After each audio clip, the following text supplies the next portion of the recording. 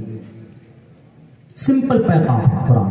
ہاں، قرآن کریم کے اندر بعض مضامین ایسے ہیں جس کے ظاہر کو دیکھ کر لوگوں کو کنفیوز ہو جاتا ہے کہ ارے یہ قرآن میں ایسا ظلم ہے، ایسا تشدد ہے۔ مثال کے طور پر قرآن کریم کے اندر کیا ہے؟ چوری کرنے والے کے ہاتھ کاٹ دیجئے، السارق والسارقۃ فاقطعوا ایدیہما۔ میڈیا والے کیا کہتے ہیں؟ دیکھو آپ کا قرآن، چوری کرنے والے کے ہاتھ کاٹ دو، اتنا کرور سسٹم ہے قرآن میں۔ جو زنا کرنے والے ہیں ان کو پتھر سے مارو، 100 کوڑے مارو، پتھر سے مار کر سنسار کر دو، اتنا سخت قانون ہے قرآن میں۔ اور کیا ہے جی قرآن میں؟ اور بھی بہت کچھ ہے۔ فَاقْتُلُوا الْمُشْرِكِينَ حَيْثُ وَجَدتُّمُوهُمْ، مشرکین کے بارے میں کہا ہے کہ جہاں مشرکین ملے ان کو قتل کر دو۔ یہ دیکھیے آپ کے قرآن میں کیا سخت الفاظ ہیں۔ میڈیا والے اس کو ہر ہفتے ہر مہینے میں ایک دن چلانا ضروری سمجھتے ہیں۔ شریمد بھگوت گیتا کا ایک منتر پڑھتا ہوں، کبھی ضرورت پڑ جاتی ہے تو پڑھ کر سنا دیتا ہوں، ورنہ 2 بجے رات میں رامائن گیتا پڑھنے کی نو نیڈ، ضرورت نہیں ہے۔ لیکن چونکہ مجھے لوگ دیکھتے ہیں اس نظریے سے، میں کسی کو خوش کرنے کے لیے نہیں پڑھتا، بلکہ جو غلط فہمی ہے بھارت کے اندر 80% ہمارے جو سناتن دھرمی بھائی ہیں ان میں سے کم 30 سے 40% سناتن دھرمی بھائیوں کے دل و دماغ میں ان میڈیا والوں نے نفرت دلی پروس رہے۔ فاقطعوا ایدیہما، دیکھو قرآن میں چوری کرنے والے کا ہاتھ کاٹنے کا آرڈر ہے، اتنا سخت قانون۔ زنا کرنے والوں کو پتھر سے مار مار کر سر پھوڑ کر اس کو مٹی میں دفن کرنے کا آرڈر ہے، اتنا سخت قانون۔ لیکن وہ یہ نہیں کہتے ہیں کہ یہ دوسرا اسٹیپ ہے۔ پہلے قرآن چوری سے پہلے بچنے کا راستہ بتاتا ہے، زنا سے پہلے بچنے کا راستہ بتاتا ہے، تب جا کر اس چیز کا آدیش کرتا ہے۔ میں اس کا ایکسپلین کروں گا۔ مثال کے طور پر قرآن کو ایک کرمنل بک علیہ باللہ پیش کیا جاتا ہے کہ یہ قرآن کسی انسان کی کامیابی کے لیے نہیں ہو سکتی ہے، یہ قرآن وہ ہے، یہ ایشور کا کلام ہی نہیں ہے، کبھی بھی ایشور ظالم نہیں ہوتا اپنے بندے پر، لیکن اس میں تو سخت قوانین ہے قرآن پر۔ ہم نے کہا کہ وہ نیم ملا جس کو بولتے ہیں نا، نیم ملا خطر ایمان، نیم حکیم خطر جان، وہ جو آدھا ڈاکٹر ہوتا ہے، پیٹ کے درد کی جگہ آنکھ کے درد کا انجیکشن ٹھوک دے گا تو آپ ریئیکشن ہو جائے گا، 2 دن میں آپ پہنچ جائیں گے، قبر میں چلے جائیں گے۔ تو وہ نیم ملا، یہ لوگ جو جانتے ہی نہیں ہیں قرآن کے بارے میں۔ شریمد بھگوت گیتا کا پہلا شلوک پڑھیے، پہلا، دھرم چھیترے کروچھیترے سمویدایوتسوہ مامکا پانڈواچے کم کروت سنجیا۔ مہا بھارت کا واقعہ سب کو مشہور ہے، سب کو معلوم ہے، ایسا ہے مہا بھارت، دھرم یدھ پروپرٹی کو لے کے۔ ایک طرف خدا ہے پرماتما شری کرشن جی اور ارجن کے بھائی پانڈو جس کو بولتے ہیں، اور ایک طرف کورو ہے دھرت راشٹر، اس کے بیٹے سارے پورے ایک دم کیا بولیں گے اس کو، موجودہ وقت کی سرکار والے جو بھی سرکار میں ہے، ایک طرف سرکار ہے اور ایک طرف جنتا ہے، تھوڑے سے جنتا۔ لیکن یہ جو لوگ تھے کم تھے، پانڈو کرشن جی یہ حق پر تھے اور ادھر والے غلط راستے پر تھے، مطلب غلط تھے۔ شریمد بھگوت گیتا کا پہلا شلوک میں جنگ کی بات کہی گئی ہے، پہلے منتر میں جنگ کی، لڑائی کی، اور قرآن کی پہلی آیت میں پہلی سورت میں جنگ کی بات ہے، لڑائی کی بات ہے۔ پہلی سورہ فاتحہ دیکھ لیجئے، دوسری سورہ سورہ بقرہ دیکھ لیجئے، آپ کو پہلے رکوع، دوسرے رکوع، تیسرے رکوع میں کہیں پر بھی جنگ کا چرچا ہی نہیں ملے گا۔ پہلی آیت، دوسری آیت، تیسری آیت، الف لام میم ذالک الکتاب لا ریب فیہ ھدی للمتقین الذین یؤمنون بالغیب ویقیمون الصلاۃ ومما رزقناہم ینفقون، کہیں پر بھی جنگ نہیں ہے۔ پہلی سورت سورہ فاتحہ، الحمدللہ رب العالمین الرحمن الرحیم مالک یوم الدین ایاک نعبد و ایاک نستعین اہدنا الصراط المستقیم صراط الذین انعمت علیہم غیر المغضوب علیہم ولا الضالین، کہیں پر بھی مار لڑائی کاٹ پیٹ ہے، کچھ نہیں ہے۔ شریمد بھگوت گیتا دھرم چھیتر کروچھیتر، کس کو بولتے ہیں کروچھیتر؟ بیٹل فیلڈ، لڑائی کا میدان۔ دھرم چھیتری کروچھیترے سمویتا یوتسوہ مامکا پانڈواچے کم کروت سنجیا۔ اے سنجیو، سنجے کون؟ میڈیا والا اس وقت کا، آج تک۔ اے سنجیو کون کہہ رہا ہے؟ کورو اور پانڈو کے ابا بیچارے نابینے تھے، وہ جنگ کے میدان میں نہیں جا سکتے تھے، وہ گھر پر بیٹھے بیٹھے سنجیو سے کہا کہ ذرا مجھے ٹی وی آن کرو تو تم دکھاؤ ذرا کیا چل رہا ہے۔ دھرم چھیترے کروچھیترے سمویتا یوتسوہ، کیا کیا ہو رہا؟ مامکا پانڈواچے، میرے پانڈو اور کورو کے بیچ میں کیسی لڑائی ہو رہی ہے، کون جیت رہا ہے، کون ہار رہا ہے، کون کس کا خون بہا رہا ہے، کون کس کا سر قلم کر رہا ہے۔ شریمد بھگوت گیتا 5واں وید ہے کہ نہیں ہے آج کے زمانے میں؟ رگ وید، یجروید، سام وید، اتھرو وید، آپ کو یہ ویدات نہیں ملیں گے، پورے گاؤں کو ڈھونڈ کر آؤ گے نہیں ملے گا آپ کو۔ میرے پاس ہے اوریجنل بک، اوریجنل پرانے جو وہ ہے کاپی ہے میرے پاس ہے، نہیں ملیں گے، لیکن گیتا ضرور مل جائے گی آپ کو۔ گیتا ہر ہندو بھائی کے پاس ہے، تو ہندو بھائیوں کی پہلے گیتا کی پہلے شلوک کے اندر لڑائی کی بات کی گئی۔ ہم اس بات کا امکان، ہم کو اعتراض اس بات پہ نہیں ہے کہ گیتا میں لڑائی کیوں ہے۔ کبھی کبھی ایسا ہوتا ہے کہ لڑائی کرنا ضروری ہو جاتا ہے، جیسے یہی مہابھارت، کرشن جی پرماتما آ گئے ارجن کو سپورٹ کرنے کے لیے، کیوں اس وقت مہابھارت کا ہونا ضروری تھا، راون سے لڑائی کرنا ضروری تھا، تو شری رام چندر جی کھڑے ہو گئے۔ درگم راکشس کا وقت ضروری تھا تو درگے ماتا آئی، بھگوتی ماں نے درگے کا اوتار لیا۔ اندھکاسر کا خاتمہ ضروری تھا تو درگے ماتا نے کالی کا اوتار لیا۔ راون کے لنکے کو آگ لگانا تھا تو ہنومان نے اپنی طاقت دکھائی، ہنومان چالیسا وجود میں آیا۔ کبھی کبھی جنگ ضروری ہو جاتی ہے، لیکن جیسے شریمد بھگوت گیتا کے پہلے منتر میں، پہلے ادھیائے میں، پہلے اشلوک میں جنگ کی بات ہے، اگر خدا نہ خواستہ قرآن کریم کی سورہ فاتحہ میں پہلی آیت میں اگر جنگ کی بات ہوتی تو میرے خیال سے آج تک زمین کے اوپر اس قرآن کے اوپر بینڈ لگ گیا ہوتا بھارت میں۔ کیوں؟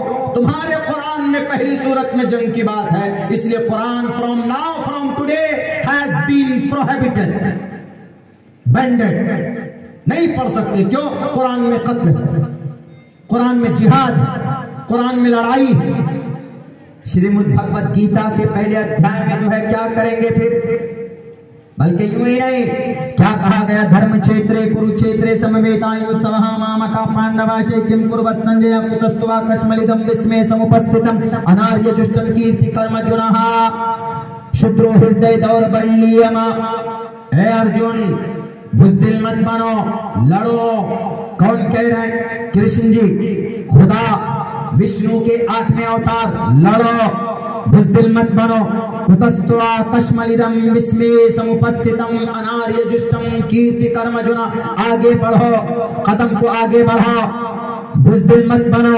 ان ظالم راکشس کے سامنے لڑنا ضروری ہے، جیسے وہاں کرشن جی ارجن کو کہہ رہے تھے لڑو، تو قرآن پر اعتراض کرنے والوں، اگر اللہ تبارک و تعالیٰ نے کہا ہے یا ایھا النبی حرض المؤمنین علی القتال کہ جنگ پر، قتال پر مسلمانوں کو ابھارو، تو ایک عام جنگ پر نہیں ہے، یہ اس جنگ پر ہے جہاں پر ابو جہل اپنے چیلوں کے ساتھ، اپنے طوائف کے ساتھ، اپنے باطل طاقتوں کے ساتھ، اپنے رنڈیوں کے جھنڈ کو لے کر، اپنے طوائف پروسٹیٹیوشن کو لے کر، اپنے شرابی اور کبابی کو لے کر جب امن پرست انسانوں کے خاتمے کے لیے چلا تھا، تب رب ذوالجلال نے کہا یا ایھا النبی، اے نبی حرض المؤمنین علی القتال، جیسے وہاں پر کرشن جی نے ارجن کو کہا تھا کہ ارجن کتستوا کشملدم وشمے سمپستتم اناریہ جشتم کیرتی کرم جناہ، اٹھو لڑو اور مقابلہ کرو ان ظالموں سے، ان کوروں کو مت چھوڑنا، یہ ادھرمی ہیں، یہ اپنے ایشور کے ناستک ہیں، یہ اپنے وید کو نندکہ استی، یہ اپنے ویدوں کو نہیں مانتے ہیں، یہ اپنے ویدوں کے منکر ہیں، یہ اپنے ویدوں کے اوپر ان کا آسا اور ان کا عقیدہ نہیں ہے۔ تو سیم اسی پیٹرن پر اللہ تبارک و تعالیٰ نے اللہ کے نبی کو کہا کہ اگر تم نے ابو جہل کا خاتمہ نہیں کیا، اگر ان کے ظالم لوگوں کا مقابلہ نہیں کیا، تو یہ تمہارے گھروں میں گھسیں گے اور تمہارے بیوی بال بچوں کے ساتھ ان کی عزت کے ساتھ کھلواڑ کریں گے، بچوں کو یتیم بنا دیں گے اور عورتوں کو بیوہ بنائیں گے، اسی لیے ہاتھ پہ ہاتھ دھرے مت بیٹھو۔ وہاں پر اجازت دی گئی ان لوگوں سے لڑنے کی جو ظلم فساد کرتے تھے، تو قرآن کریم میں جو بھی آیتیں ہیں لڑنے کی، وہ ان جگہوں کے اوپر ہے جہاں پر یہ لوگ نفرت پرست اور جو دوگلے پن کے لوگ تھے ان کے خلاف اللہ تبارک و تعالیٰ نے لڑنے کی اجازت دی۔ میڈیا والوں، اگر تمہارا کیمرہ زندہ، اگر تمہارے کیمرے نے اپنے ایمان نہیں بیچا، تمہارا ضمیر زندہ ہے، تو اس صداقت کو لوگوں کے سامنے پیش کرو کہ جیسے مہا بھارت ضروری تھا ویسے ہی جنگ بدر ضروری تھا، جیسے ہی راون کا وہ دسہرہ کے موقع پر لنکا کو جلانا ضروری تھا، ایسے ہی جنگ احد کے اندر ان کے غرور کو بھی توڑنا ضروری تھا،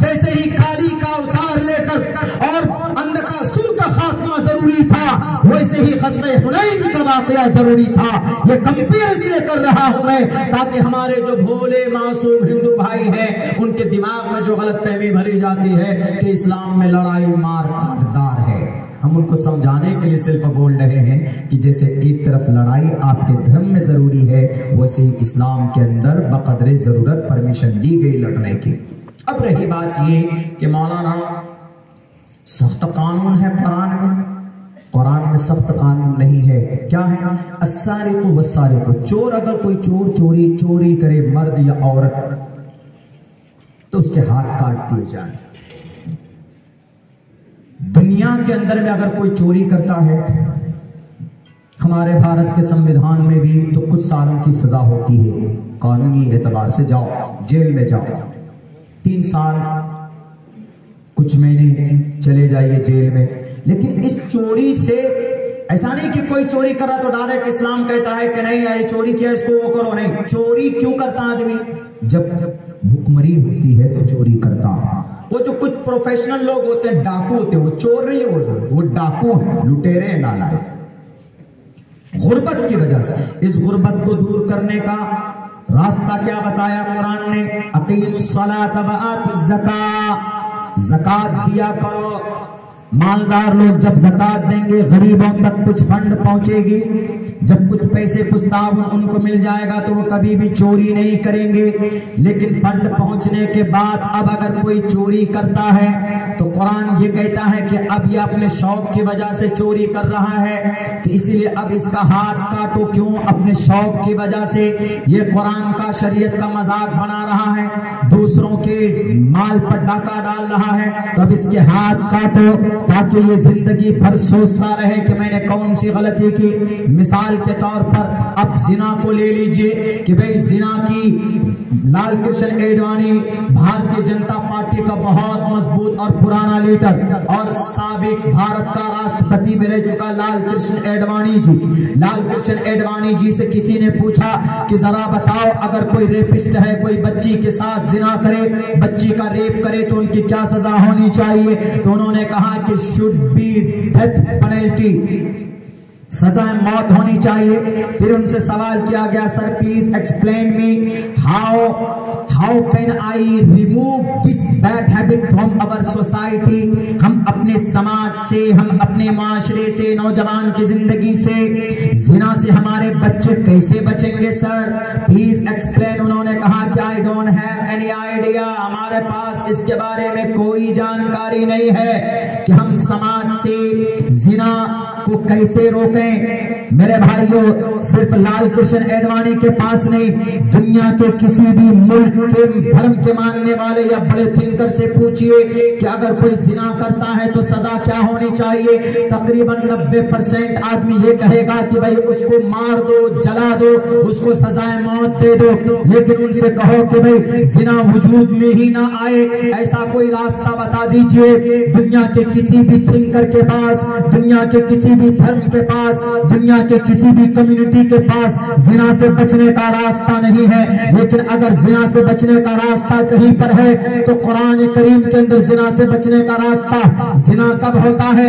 زنا جب ہوتا ہے جب نگاہیں ملتی ہے، تو زنا کے واردات جب نگاہ ملتی ہے تو پھر چیٹنگ شروع ہو جاتی، ملنے کی بھاونا بڑھ جاتی کہ نہیں فلاں لڑکی پہ دل آ گیا، فلاں سماج کی لڑکی اچھی ہے، نمبر حاصل کرو۔ کسی طریقے سے ان کو غلط وعدے کرتے ہیں، جھوٹی باتیں کرتے ہیں، گفٹ کرتے ہیں، یہ لو موبائل، پیسے لٹاتے ہیں جناب ان کے اعتماد کو بحال کرنے کے لیے۔